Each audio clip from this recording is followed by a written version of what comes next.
Welcome back to my channel cooking with Abha. Hello my YouTube family, कैसे हो आप? I hope अच्छे होंगे।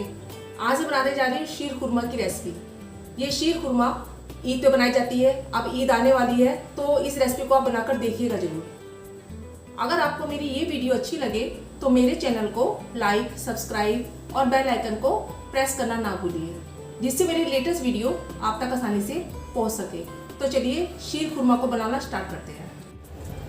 ईद की स्पेशल रेसिपी शीर खुरमा बनाने के लिए यहाँ पे मैंने एक कढ़ाई ली है।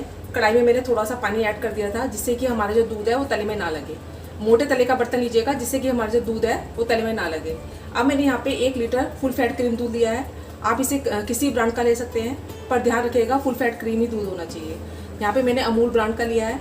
इतने हमारा दूध बॉयल हो रहा है तो मैं इसे दूसरी गैस पे शिफ्ट कर रही हूँ और आगे की प्रोसेस करेंगे। दूसरी गैस पर दूध उबालने के लिए मैंने रख दिया है। अब इस गैस पर हम कुछ ड्राई फ्रूट को फ्राई करेंगे। इसके लिए मैंने एक फ्राई पैन लिया है। इसमें मैंने 2 बड़े चम्मच जो है देसी घी के डाले हैं। जब हमारा घी अच्छे से मेल्ट हो जाए और गर्म हो जाए तब इसमें कुछ ड्राई फ्रूट को फ्राई करेंगे। ये मैंने कुछ बादाम को रात को भिगो कर रख दिया था, पिस्ता को भी रात को भिगो कर रख दिया था, ऐसे पीसेस में कट कर लिए हैं। और खजूर, जिनको छुआरा भी कहते हैं, वो इसको भी भिगो कर रख दिया था, इसके पीसेस ऐसे कट कर लिए हैं। और काजू, इसको भी रात को भिगो कर रख दिया था और ऐसे पीसेस में कट कर लिया है। जो किशमिश है इसको मैंने भिगो कर नहीं रखा है। और ये चिरौंजी, 2 चम्मच चिरौंजी है और 2 चम्मच जो किशमिश है, इनको मैंने भिगो कर नहीं रखा है। अब इनको हम फ्राई करेंगे। सबसे पहले हम बादाम ऐड करेंगे और पिस्ता और काजू, क्योंकि बाकी के ड्राई फ्रूट को भुनने में ज़्यादा देर नहीं लगती है। पहले इनको हम फ्राई करेंगे, उसके बाद हम बाकी के ड्राई फ्रूट को फ्राई करेंगे। इसको बिल्कुल लो फ्लेम पर हमें फ्राई करना है। गैस को बिल्कुल मैंने कम कर दिया है और उसको कम गैस पर ही हमें भूनेंगे। ज़्यादा नहीं भूनेंगे, बस हल्का हल्का से फ्राई करेंगे। इसका कलर चेंज हो जाए और इसमें से खुशबू आनी शुरू हो जाए, बस इतना ही हमें फ्राई करना है। हमारे ये ड्राई फ्रूट तो भुन गए हैं। अब बाकी के ड्राई फ्रूट इसमें डाल देते हैं। खजूर, अगर आप फ्रेश खजूर कर रहे हैं ना तो उसे भी आप डाल सकते हैं इसमें। किशमिश और चिरौंजी, इनको भी हमें हल्का हल्का ही भूनना है, ज़्यादा हमें किसी को नहीं भूनना। और बिल्कुल लो फ्लेम गैस पर ही हम इसको भूनेंगे। हमारे ड्राई फ्रूट अच्छे से फ्राई हो चुके हैं, बस इतना ही हमें करना है। अब मैंने गैस का फ्लेम बंद कर लिया है और अब अपने आप दूध को देखते हैं। दूध में एक उबाल आ गया था। अब इसे थोड़ा सा हम गाढ़ा करेंगे, लगातार चलाते रहेंगे। और जो साइड की मलाई होती है ना, इसको बीच में दूध में डालते रहेंगे। इसे डालने से क्या होता है, एक तो हमारा जो दूध है वो साइड से जलता नहीं है, क्योंकि अलग जरा सा भी हल्का सा जल जाएगा ना साइड में से तो फ्लेवर बेकार हो जाएगा। और दूसरा, इसमें जो है गाढ़ापन आ जाता है। तो हमें लगातार चलाते हुए इसे थोड़ा गाढ़ा करना है, लो मीडियम फ्लेम पर। दूध को मैं लगातार चलाती रही हूँ। आप देख सकते हैं हमारा जो दूध है वो गाढ़ा होना शुरू हो चुका है। अब इसमें हमने जो ड्राई फ्रूट भून के रखे थे ना, वो इसमें ऐड करेंगे।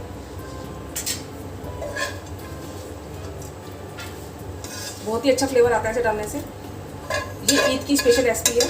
थोड़े से ड्राई फ्रूट मैंने गार्निश के लिए रोक लिए हैं, इसे बाद में गार्निश करेंगे और इसे अच्छे से मिक्स कर देंगे हम।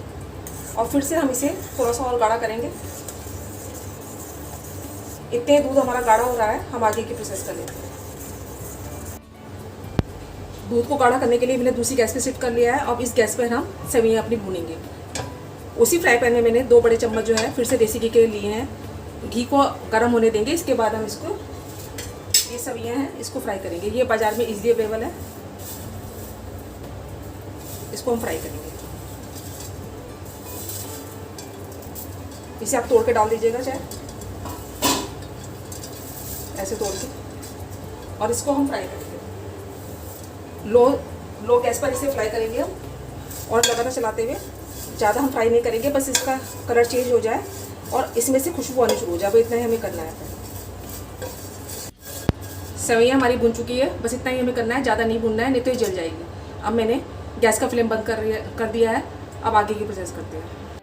अब जो भुनी हुई सेवइयाँ हैं ना, वो इसमें ऐड कर देंगे, और जो घी है उसके साथ वो भी ऐड कर देंगे, जिससे कि फ्लेवर बहुत ही अच्छा आएगा।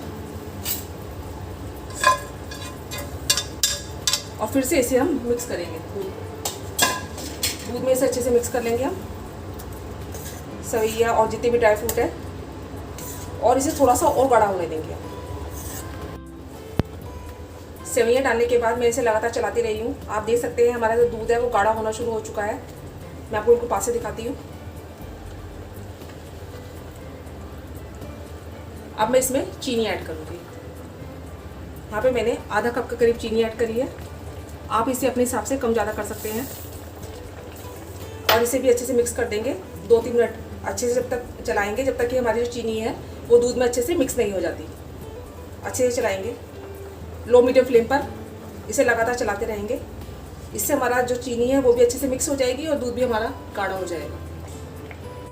मैं इसे लगातार चलाती रही हूँ। चीनी डालने के बाद चीनी हमारी अच्छे से मिक्स हो गई है और आप देख सकते हैं दूध भी गाढ़ा हो चुका है।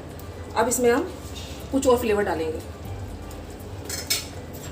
आधा चम्मच के करीब मैंने इलायची पाउडर ऐड करा है। इससे टेस्ट भी अच्छा आता है और खुशबू भी बहुत अच्छी आती है। आप चाहें तो इसमें केसर की पत्तियाँ भी ऐड कर सकते हैं, पर मेरे पास वो अवेलेबल नहीं था। उससे क्या होता है, कलर बहुत अच्छा आता है। तो यहाँ पे मैं 1 पिंच के करीब, यहाँ पे मेरे पास येलो कलर था जो बाज़ार में इजीली अवेलेबल है, वो ऐड कर रही हूँ। आप इसे अवॉइड भी कर सकते हैं अगर आपको बिल्कुल सिंपल बनाना है। उससे भी बहुत ही अच्छी हमारी शीर खुरमा बनकर तैयार होती है। पर इसे डालने से क्या होता है, कलर थोड़ा अच्छा सा आ जाता है। आप देख सकते हैं। इसे भी हम अच्छे से मिक्स कर देंगे। 1-2 मिनट और अच्छे से मिक्स करेंगे लो मीडियम फ्लेम पर। मैं लगातार चलाती चलाती इसे गाढ़ा कर लिया है मैंने इसको। आप देख सकते हैं इसमें से बहुत ही अच्छी खुशबू आ रही है और ये बिल्कुल गाढ़ी हो चुकी है। मैं उनको पास से दिखाती हूँ आपको। इस तरह का ही हमें टेक्सचर चाहिए होता है। तो अब मैं क्या कर रही हूँ, गैस का फ्लेम बंद कर रही हूँ। आप जब रखेंगे ना तो ये गाढ़ी अपने आप और हो जाएगी। अब मैं गैस का फ्लेम बंद कर रही हूँ और इसे प्लेट आउट कर रही हूँ। हमारा शीर खुरमा बनकर बिल्कुल तैयार है। आप देख सकते हैं, देखने में ये बहुत ही यम्मी लग रहा है, खाने में ये बहुत ही टेस्टी लगता है। जो बाकी के ड्राई फ्रूट थे ना जो मैंने गार्निश के लिए रखे थे वो इसमें मैंने ऐड कर दिए हैं। इसे आप कभी बनाकर खा सकते हैं। वैसे तो ये ईद की रेसिपी है, पर आप कभी बनाकर इसे खा सकते हैं और इन्जॉय कर सकते हैं। ये सभी को बहुत पसंद आएगा, चाहे बच्चे हो चाहे बड़े हो।